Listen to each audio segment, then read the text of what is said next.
to the BikemanforU show.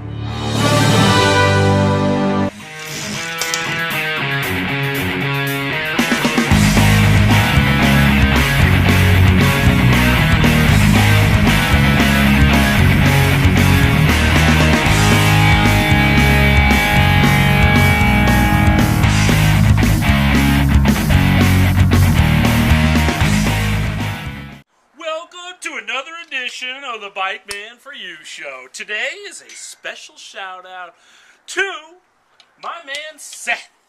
Seth called me up the other day, and he talks a little funny. Maybe I'm the one that talks funny, but he's down there in Texas. Hello, Mr. Bike Man. How much does that grind weigh? And he asked me a whole bunch of questions about the Diamondback Grind Pro. And it went on and on and on, and I was up against it when he called. Then he gets his mother on the phone and this, that, and the other. I said, call me back on Monday during business hours. We'll process the order. Mom calls me up. Tracy, God bless her. She also is from Texas, and she runs a grocery store down there in Texas, and a family-type operation. And we did the order through the phone, and off it went. Well, Ryan calls me up the other day, and he has a little problem with his front brake. He can't quite get it. I talked to Mom. I talked to Ryan. I even talked to Daddy this time. So, come on in. We're going to check it out. Let me get my GoPro on, and we're going to have a little fun. We're going to do it two ways. Two ways, GoPro and flip. So, I'm filming. I'm going. Hello. Yes, sir. I'm operating. So, come on in. Let's check it out. All right, so here's your Grind Pro by Diamondback. It has a detangler in the front. Maybe tomorrow we're going to show you guys how a detangler works, how we set up a detangler. We'll work on that. Detanglers are pretty cool. It allows you to be able to spin the wheel around without the rear brake cable getting. But we're on the front brake right now, okay? All right, so this is your brake lever, and it operates like that. Spring loaded. Correct, Amundo, son of a. Now, next, we got to make sure we get all of our terminologies. This is the brake lever. This little guy here is an adjusting barrel. The adjusting barrel has two little slits in it, as you can see, where the cable would go into. Is everybody following me so far here? So, let me turn this thing around a little bit so everybody can see it, so we don't have to stand on our head. So what happens is that the cable goes into here, and then it goes through the slit. Let me just show you what we're talking about. This is not a super high tech. Here, goes into there, and then when you line up all your slits, everything moves in. You move your slits now, it won't come out. Everybody following this, right? What do you think, son of a? Yeah. Do I need to do that in slow motion? Maybe. Alright, so we'll rewind and put it in slow motion. No, it's fine. Alright, now our brake handle is set like that, right? I gotta keep track of my GoPro. Sometimes that can be a little bit tough. Of where that thing's going. That's why we got the popsicle sticks on the end. Alright, so now this is up and tight. Now, here comes the next thing. Again, this is a detangler. Sorry for my back. We have a piece of casing, which is the black stuff. Let me go again, alright? Brake lever, adjusting barrel, cable, casing. Everybody with me so far, right? Yes, Mr. Bike Man. Good. Now, next. Our casing is going to go right down the pipe here. Okay? And it comes out the bottom. Pretty simple so far, right? You got it? Up and down. All right, now, here comes a real fancy part. You got to be careful. I like to use the parrot nose clippers on this. If you number? Park CN10. Now, along with this, I'm putting a new cable in this because I took out the old one so that I could show Ryan what's going on. This has a little bit of a Teflon coating inside of here. No problem. Teflon coating. We just give it a little poke to get right in there. You with me on that, guys? You got that? That little poke in there to give that hole action in there. Now, this is going to go into here. Now comes another fancy little part called a ferrule. Not an absolute necessity, but you can use one. Gazinta, okay?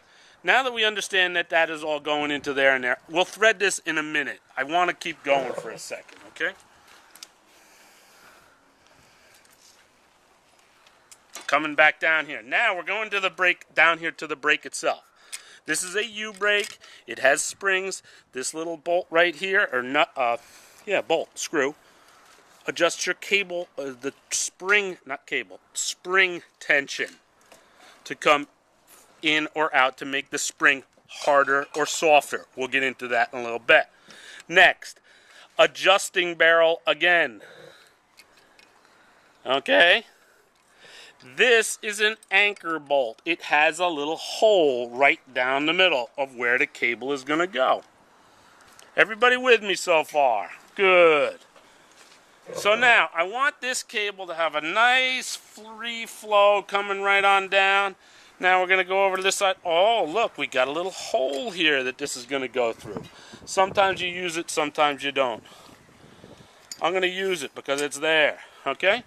Everybody golden so far. Again, I'm checking upstairs to make sure. Slow down there, Bubba, with that camera. Bing, bing, bing, bing, bing. All right? So now we're going to go into here with that. Try to make this loop nice and soft so it's not real kinked up and cranked up. If it was, this is what I mean by kinked up and cranked up. That's no good. We want a little bit of loop in here. I'm going to go about there. Again, I'm putting new stuff in here. So, again, remember, we got to make sure we get that little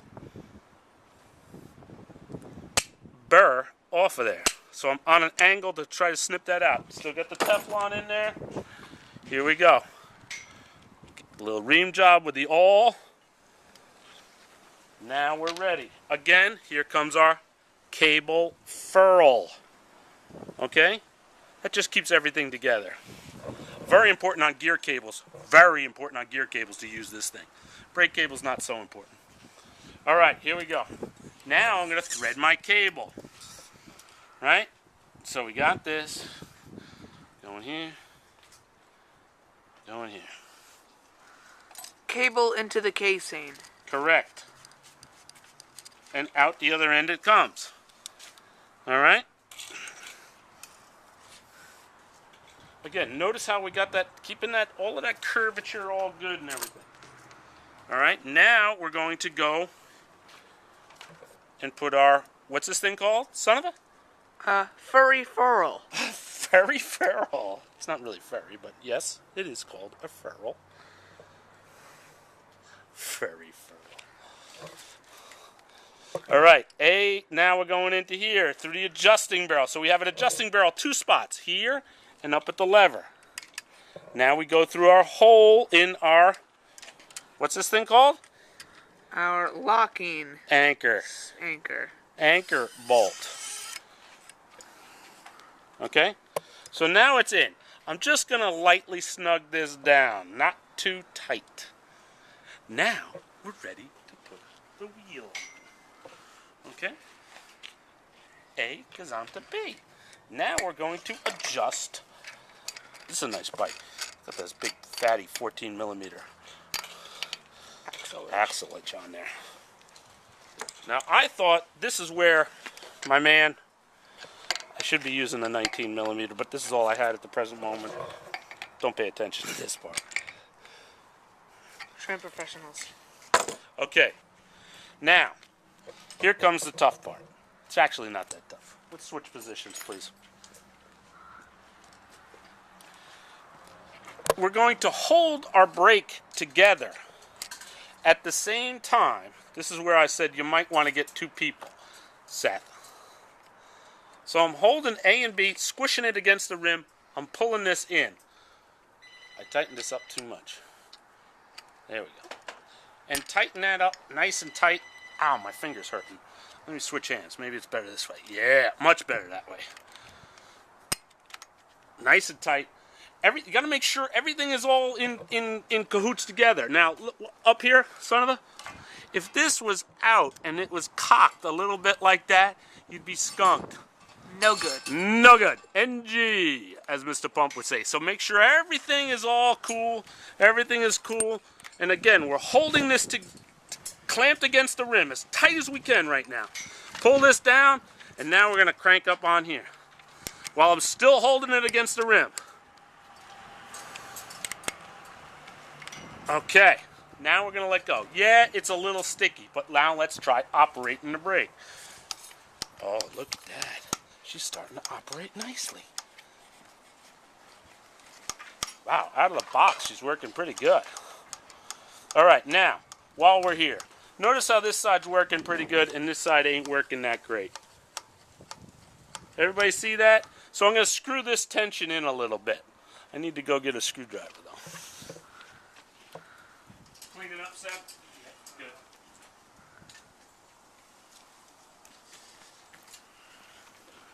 All right, so now here's where it comes into play with those Screwage. spring tension here. I'm just going to screw it in, which is increasing my spring tension right now. Getting a little better. I'm going to loosen up this side a little bit. So if I unscrew it, that's going to decrease my spring tension on this And side. you tighten up on the other side. If you have to. Again, you got to kind of guess and test a little bit on this baby.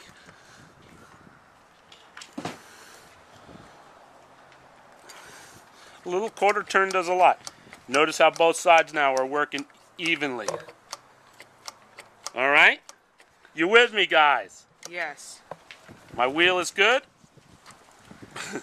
We operating two cameras at the same time? Yes, sir. There we go. My brake cable is now set and done on this brand new bicycle. You know, a lot of BMX guys nowadays are running without brakes.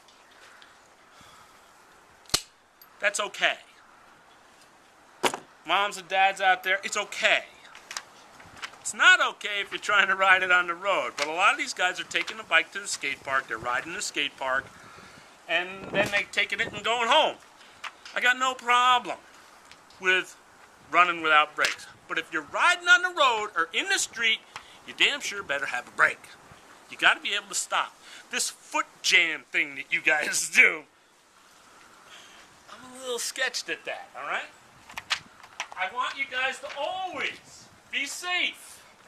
And more important than that, with you BMX guys out there, I want you to remember that you got to give it to get it. Okay? And we're talking about respect. Backing up for a second here. Cable end, I like to leave about 1.5 inches, 2 inches on the loose end.